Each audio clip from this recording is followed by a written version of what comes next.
Good afternoon. Thanks for your patience. As you know, President Trump has laid out an immigration reform proposal that closes loopholes and provides the necessary resources to secure the border. Congress needs to fix our broken immigration system. To answer some of your questions on this topic, I've invited Secretary of Homeland Security Kirstjen Nielsen and the U.S. Customs and Border Protection Commissioner Kevin McAleenan to the podium. And as always, I'll be back up afterwards to take questions on other news of the day. Thanks. Well, good afternoon. It is my pleasure to be here because I would love to see if I can help explain some of what's going on and give you some of the facts. I know there have been a lot put out there, but hopefully we can clarify some things today. I just wanted to start by thanking the sheriffs of the United States. I had the privilege of speaking to them this morning at the National Sheriff's Association conference. We are so thankful for their partnership at DHS and all they do to protect our communities, so I thank them. So I want to provide you an update on the illegal immigration crisis on our southern border and the efforts the administration is taking to solve this crisis and to stop the flood of illegal immigrants, drugs, contraband, and crime coming across the border. So let's just start with a few numbers and facts. So in the last 3 months, we have seen illegal immigration on our southern border exceed 50,000 people each month, multiples over each month last year. Since this time last year, there has been a 325% increase in unaccompanied alien children and a 435% increase in family units entering the country illegally. Over the last 10 years, there has been a 1,700% increase in asylum claims, resulting in asylum backlog today in our country of 600,000 cases. Since 2013, the United States has admitted more than 500,000 illegal immigrant minors and family units from Central America, most of whom today are at large in the United States. At the same time, large criminal organizations such as MS-13 have violated our borders and gained a deadly foothold within the United States. This entire crisis, just to be clear, is not new. It's been occurring and expanded over many decades. But currently, it is the exclusive product of loopholes in our federal immigration laws that prevent illegal immigrant minors and family members from being detained and removed to their home countries. In other words, these loopholes create a functionally open border. Apprehension without detention and removal is not border security.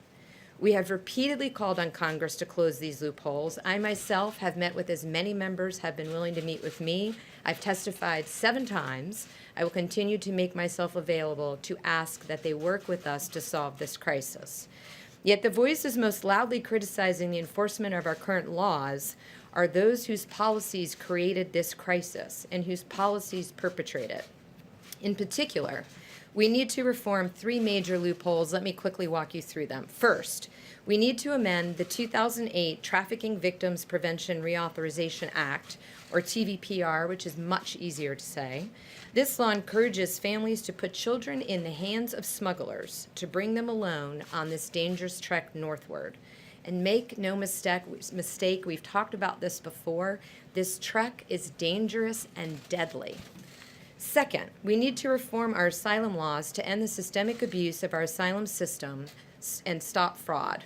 Right now, our asylum system fails to assist asylum seekers who legitimately need it. We are a country of compassion. We are a country of heart. We must fix the system so that those who truly need asylum can, in fact, receive it. Third, we need to amend the Flores Settlement Agreement and recent expansions, which would allow for family detention during the removal process. And we need Congress to fully fund our ability to hold families together through the immigration process. Until these loopholes are closed by Congress, it is not possible as a matter of law to detain and remove whole family units who arrive illegally in the United States. Congress and the courts created this problem, and Congress alone can fix it. Until then, we will enforce every law we have on the books to defend the sovereignty and security of the United States. Those who criticize the enforcement of our laws have offered only one countermeasure: open borders. the quick release of all illegal alien families, and the decision not to enforce our laws. This policy would be disastrous. Its prime beneficiaries would be the smuggling organizations themselves, and the prime victims would be the children who would be plunged into the smuggling machines and gang recruitment on the trip north. There's a lot of misinformation about what DHS is and is not doing as it relates to families at the border, and I want to correct the record. Here are the facts. First, this administration did not create a policy of separating families at the border. We have a statutory responsibility that we take seriously to protect alien children from human smuggling, trafficking, and other criminal actions while enforcing our immigration laws. We have a long existing policy, multiple administrations have followed, that outline when we may take action to protect children. We will separate those who claim to be a parent and child if we cannot determine a familiar or custodial relationship exists. For example, if there's no documentation to confirm the claimed relationship between an adult and a child. We do so if the parent is a national security, public, or safety risk, including when there are criminal charges at issue, and it may not be appropriate to maintain the family in detention together. We also separate a parent and child if the adult is suspected of human trafficking. There have been cases where minors have been used and trafficked by unrelated adults in an effort to avoid detention. And I'd stop here to say in the last 5 months, we have a 314% increase in adults and children arriving at the border fraudulently claiming to be a family unit. This is obviously of concern. And separation can occur when the parent is charged with human smuggling. Under those circumstances, we would detain the parent in an appropriate secure detention facility separate from the child. What has changed is that we no longer exempt entire classes of people who break the law. Everyone is subject to prosecution. When DHS refers a case against a parent or legal guardian for criminal prosecution, the parent or legal guardian will be placed into the U.S. Marshals Service custody for pretrial determination pursuant to an order by a federal judge, and any accompanied child will be transferred to the Department of Health and Human Services and will be reclassified as an unaccompanied alien child. That is in accordance with the TVPRA, a law that was passed by Congress, and a following court order, neither which are actions the Trump administration has taken. And let's be clear, if an American were to commit a crime anywhere in the United States, they would go to jail and they would be separated from their family. This is not a controversial idea.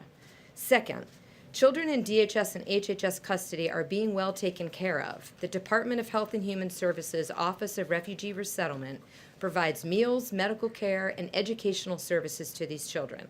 They are provided temporary shelter, and HHS works hard to find a parent, relative, or foster home to care for these children. Parents can still communicate with their children through phone calls and video conferencing. And a parent who is released from custody can be a sponsor and ask HHS to release the child back into their care. Further, these minors can still apply for asylum and other protections under U.S. immigration law if eligible.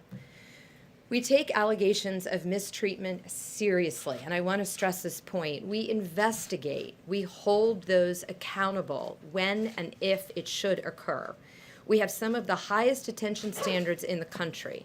Claiming these children and their parents are treated inhumanely is not true and completely disrespects the hardworking men and women at the Office of Refugee Resettlement. Third, parents who entered illegally are, by definition, criminals. Illegal entry is a crime as determined by Congress.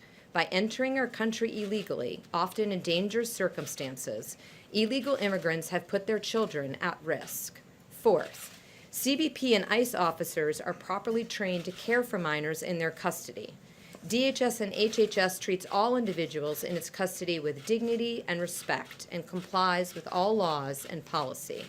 This reinforces and reiterates the need to consider the best interest of the children and mandates adherence to established protocols to protect at-risk populations, to include standards for the transport and treatment of minors in DHS and HHS custody. Additionally, all U.S. Border Patrol personnel on the southwest border are bilingual, every last one of them. They are directed to clearly explain the relevant process to apprehended individuals and provide detainees with written documentation in both Spanish and English that lays out the process and appropriate phone numbers to contact. And finally, DHS is not separating families legitimately seeking asylum at ports of entry. If an adult enters at a port of entry and claims asylum, they will not face prosecution for illegal entry. They have not committed a crime by coming to the port of entry. As I mentioned, DHS does have a responsibility to protect minors, and in that case as well, we will only separate the family if we cannot determine there is a familiar relationship, if the child may be at risk with the parent or legal guardian, or if the parent or legal guardian is referred for prosecution. We have a duty to protect the American people, and it's one that I take very seriously. Here is the bottom line. DHS is no longer ignoring the law. We are enforcing the laws as they exist on the books. As long as illegal entry remains a criminal offense, DHS will not look the other way. DHS will faithfully execute the laws enacted by Congress as we are sworn to do. As I said earlier today, surely it is the beginning of the unraveling of democracy when the body who makes the laws, instead of changing them, tells the enforcement body not to enforce the law. I ask Congress to ask this week so that we can secure our borders and uphold our humanitarian ideas. These two missions should not be pitted against each other.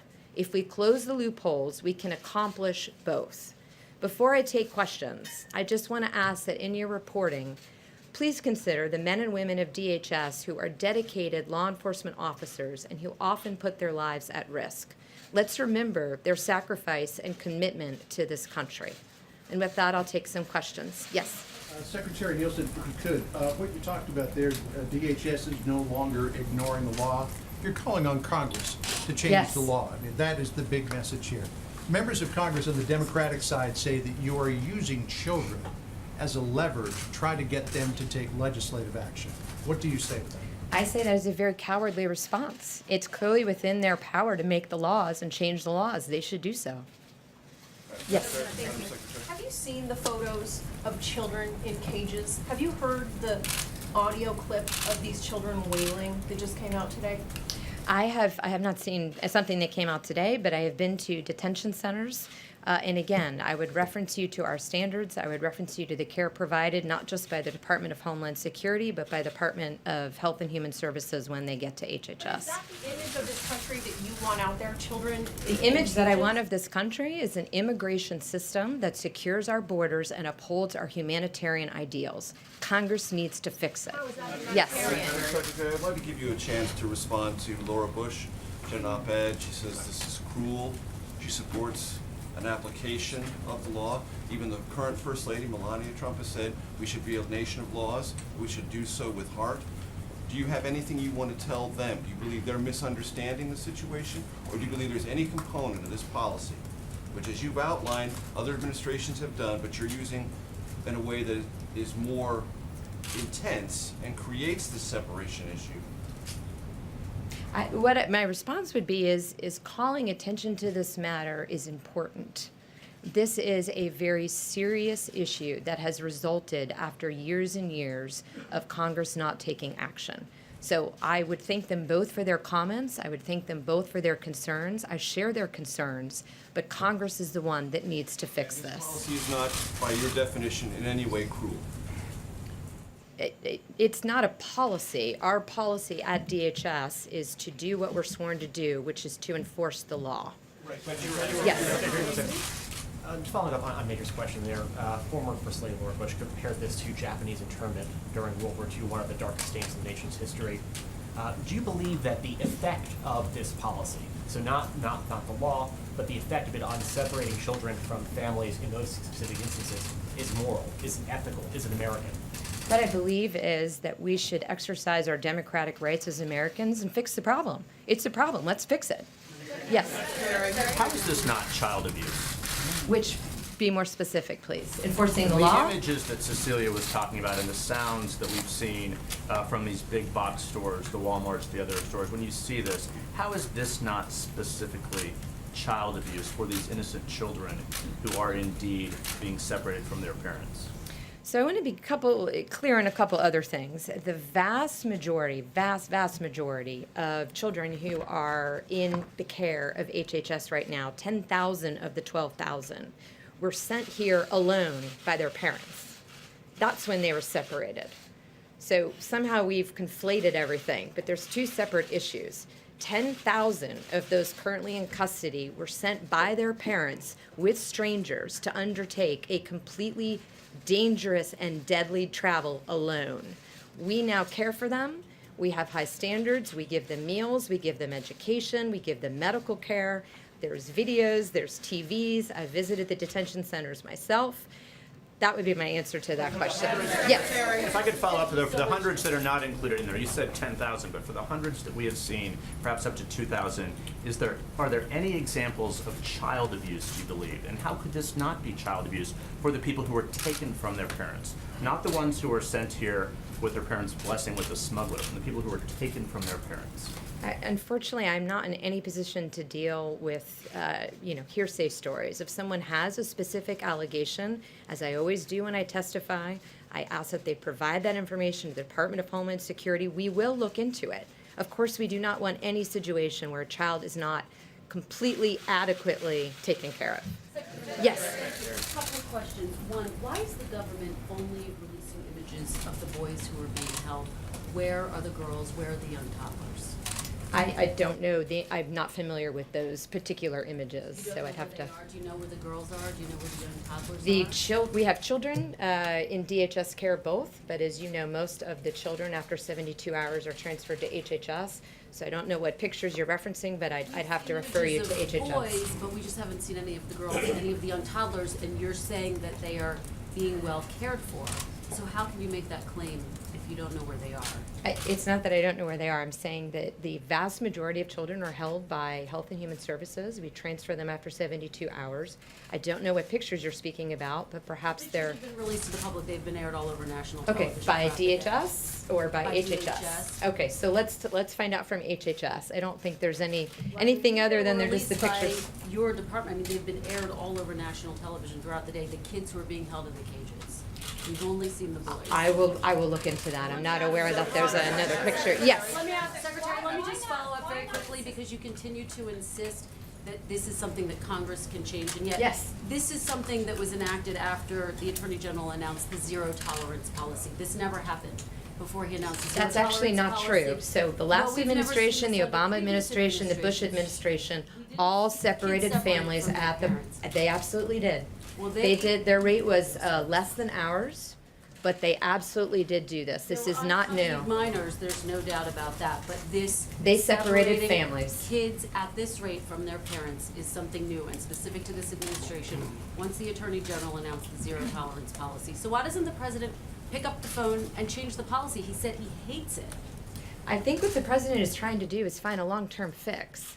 So why don't we have Congress change the laws to Suffer in change? the meantime? No, Congress could fix this tomorrow. Yes, I think you were next, right? Madam Secretary, President Trump has had a lot to say the last few days about immigration, but he's offered no compassion to the families that are being separated at the border. Do you know why that is? And why won't he simply pause your department's enforcement of this administration policy until Congress reaches that long-term fix so that these families can be reunited? He has been attempting to work with Congress since he's been in office. He's made it very clear that we will enforce the laws of the United States as long as this administration is here. As part of that, he has continually reached out to Congress to fix this. And I think what you've seen him do in the last few days is continue to tell Congress, please work with us. The system is broken. The only people that benefit from the system right now are the smugglers, the traffickers, those who are peddling drugs, and terrorists. So let's fix the system. Yes. That didn't answer the question. Does he feel any compassion for the families that are being separated? He's talked about the parents being possible criminals. He's blamed it on Democrats. He's offered no words of compassion. I think he has said in tweets that he would like Congress to act to end the underlying laws that require the separation. Yes. Madam Secretary, just a second. Madam Secretary, it seemed like a couple of days ago, both the president and in your tweets, that the main posture or point was to say that this is not the administration's policy. But it seems like in the last today, that the message is a little bit different, is to say, well, this is our policy, but it's our policy because either we believe it's a deterrent or we don't believe we have the resources to move families entirely. And I'm just wondering, I want to make sure we get the reporting right. Which of those is the most precise way to describe how the administration feels? And given the blowback by a number of Republicans as well as Democrats, are you considering rethinking this based on feedback, or is this the administration's position going forward, period, paragraph? The laws prohibit us from detaining families while they go through prosecution for illegally entering the border and while they go through prosecutions for immigration proceedings. If we close the loopholes, we can keep the families together, which is what they did in the last administration until a court ruled that we can no longer do that. After 20 days, we have to release both unaccompanied children and accompanied children, which means that we cannot detain families together. The only option is to not enforce the law at all. Yes. Yes. Okay, so going back to these two questions from Kristen and Margaret, you said that you want Congress to close some loopholes. With that, you also said that you want to make this work. Now, are these kids being used as pawns for a wall? Many people are asking that, and Democrats are saying this is your discretion, and there is no law that says that this White House can separate parents from their children. The kids are being used by pawns by the smugglers and the traffickers. Again, let's just pause to think about this statistic.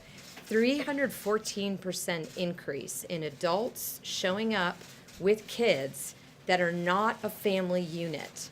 Those are traffickers, those are smugglers, that is MS-13, those are criminals, those are abusers. Wait a minute, let her finish. So, thank you. All I'm trying to say is the closing that loophole will enable us to detain families together throughout the proceeding as they've done in previous administrations. Madam Secretary, can you definitively say, are the children being used as pawns against a four-wall? Yes or no? Can you say yes or no to that? The children are not being used as a pawn. We are trying to protect the children, which is why I'm asking Congress to act. Yes. As the legal framework for the decisions that your administration's made. Are what we're seeing, the pictures, the audio, the stories, are they an intended consequence of the administration's decision-making or an unintended consequence? I think that they reflect the focus of those who post such pictures and narratives. The narratives we don't see are the narratives of the crime, of the opioids, of the smugglers, of people who are killed by gang members, of American children who are recruited, and then when they lose the drugs, they're tased and beaten. We don't have a balanced view of what's happening, but what's happening at the border is being overrun by those who have no right to cross it. As I said before, if you're seeking asylum, go to a port of entry. You do not need to break the law of the United States to seek asylum. People are being turned away from ports of entry, Madam Secretary. That actually is incorrect. We have limited resources. We have multiple missions at CBP. And what we do is, based on the very high standards we have, if we do not have enough bed space, if we do not have enough medical personnel on staff, if we do not have enough caretakers on staff, then we will tell people that come to the border they need to come back. We are not turning them away. We are saying we want to take care of you in the right way. Right now, we do not have the resources at this particular moment in time. Come back. Are you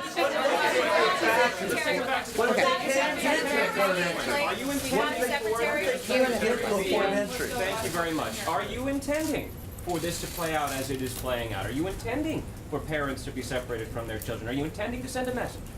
I find that offensive. No, because why would I ever create a policy that purposely does that? Perhaps it's a deterrent. No, it's says it was a deterrent. the way that it works. That it was a deterrent.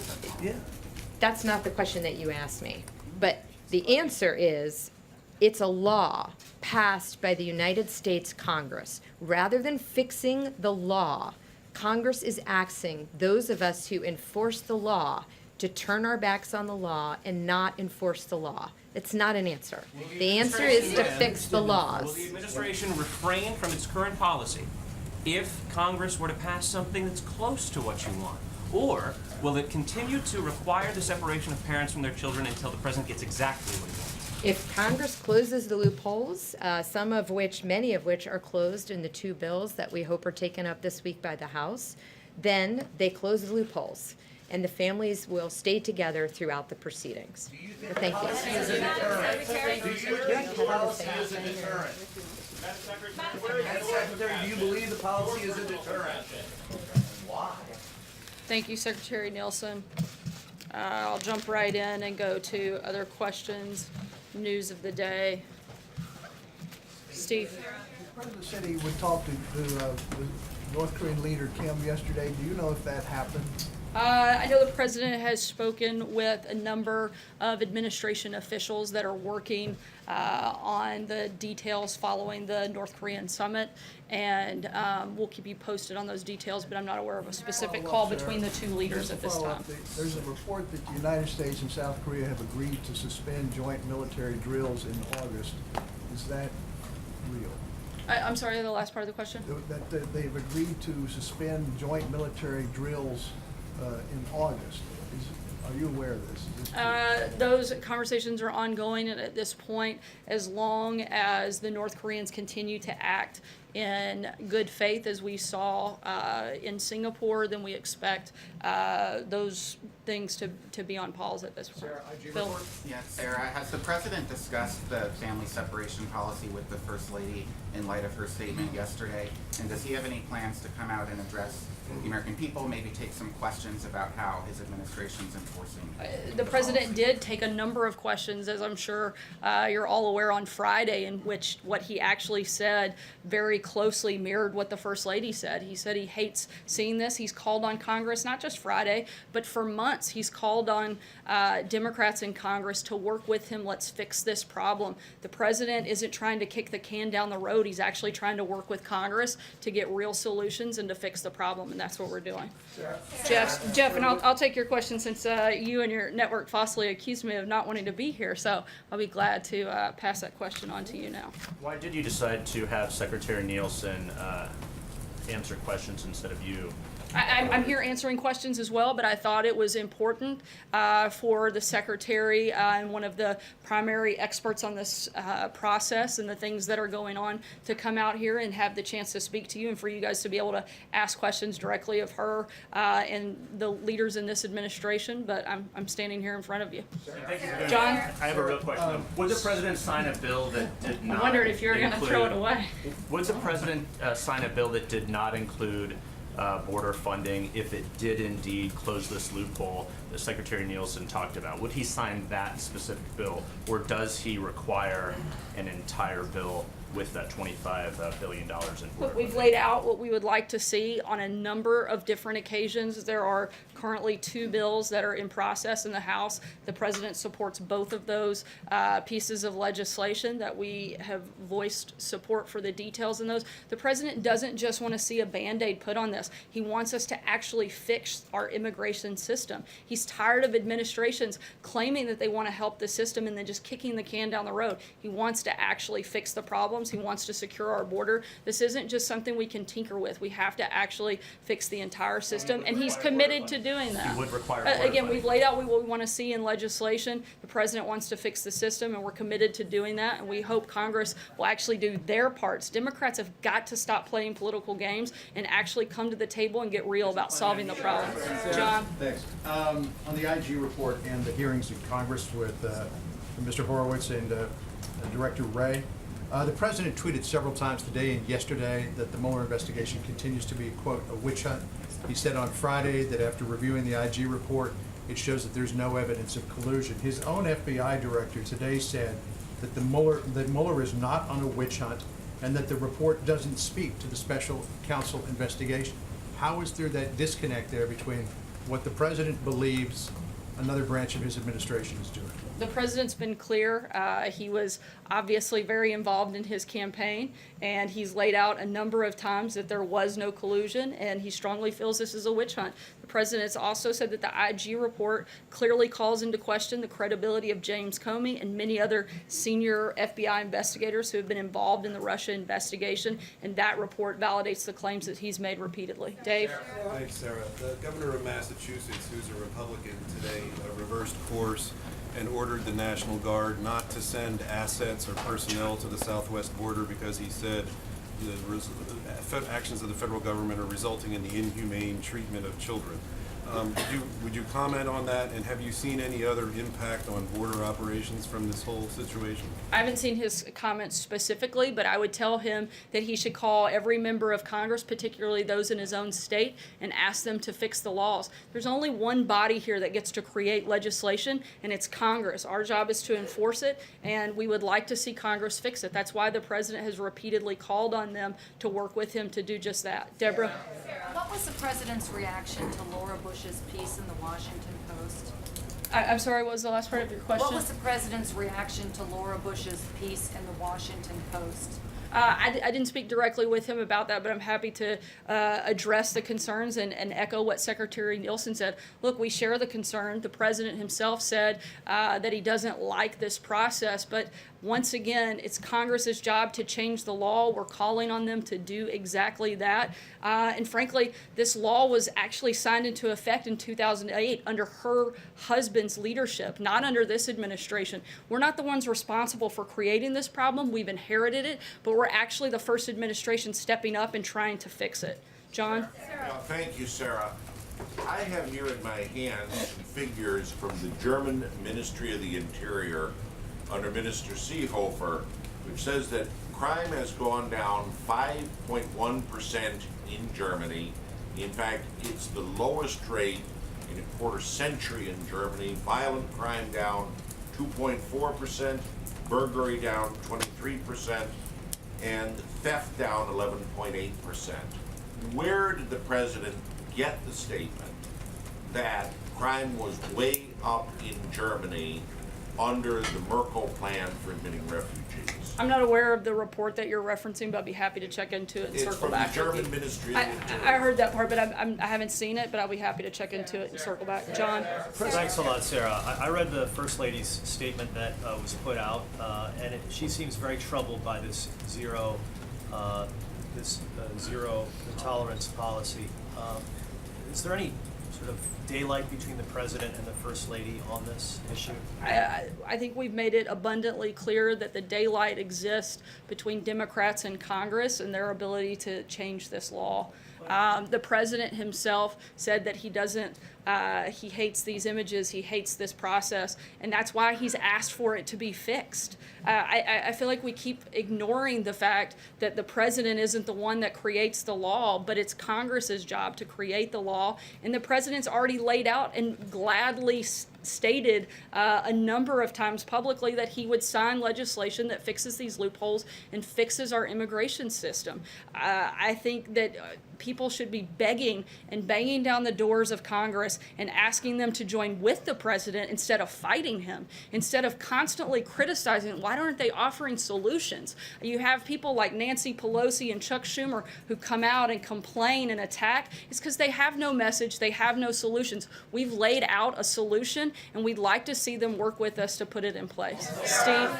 Also critical of this particular policy, besides the people that you mentioned on the Democratic side, are a number of Republicans and also some very prominent members of some of the president's base, evangelical Christians. Do you know if the president has heard from those members of his base, evangelicals in particular, had discussions with the president about this particular policy, and can you sort of fill us in on discussions the president may have had in that regard? I think any evangelical or in any church for that matter, that feels strongly they should open up their doors and help facilitate some of these individuals. I think that's their calling, that's the mission of the church, and they should certainly fulfill that. If they want to fix the immigration system, then they should call their members of Congress and ask them to join with us to do that. Steve? Thank you.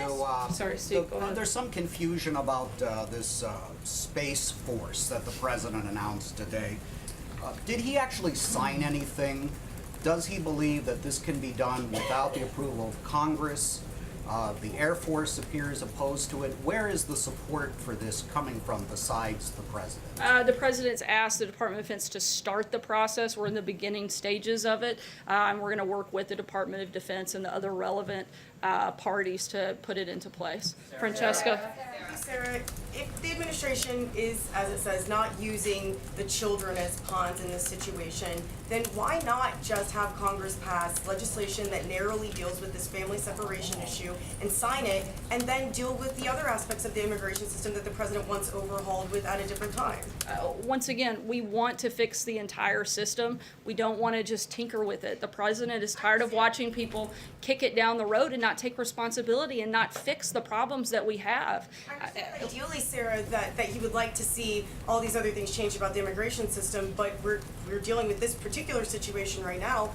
Why We're not? dealing with a number of situations. That's not the only one. We have people flooding over the borders. Look, the president wants people to come to this country, but we want them to come legally and through the right process. And that's what we're asking. We want to secure the border. There have been a number of individuals that are permanently separated from their families due to the illegal aliens that have come across this border and murdered and killed American citizens. Where is the outrage over that separation? We want to fix the whole thing. We don't want to just tinker with one part of it. This is a broken system, and we've got to quit ignoring it. Just ignoring the rule doesn't fix it, and that's what this administration is actually trying to do. I'm going to take one last question. Sager? Thank you, Sarah. So the Secretary Pompeo came out today, and he said that in exchange for denuclearization on the Korean Peninsula, that the United States had committed to updating the armistice agreement that's currently in place. Can you confirm that the president did make this commitment to Kim Jong-un, and what exactly does updating the armistice mean? Does it put the future of U.S. forces on the Korean Peninsula in question, and just any more information you could update us on in that regard? We're finalizing the details of what the process will look like. Certainly would confirm Secretary Pompeo's comments and would refer you to the State Department and the Department of Defense, who will be putting those details out and together. Thanks so much, guys. Have a great day.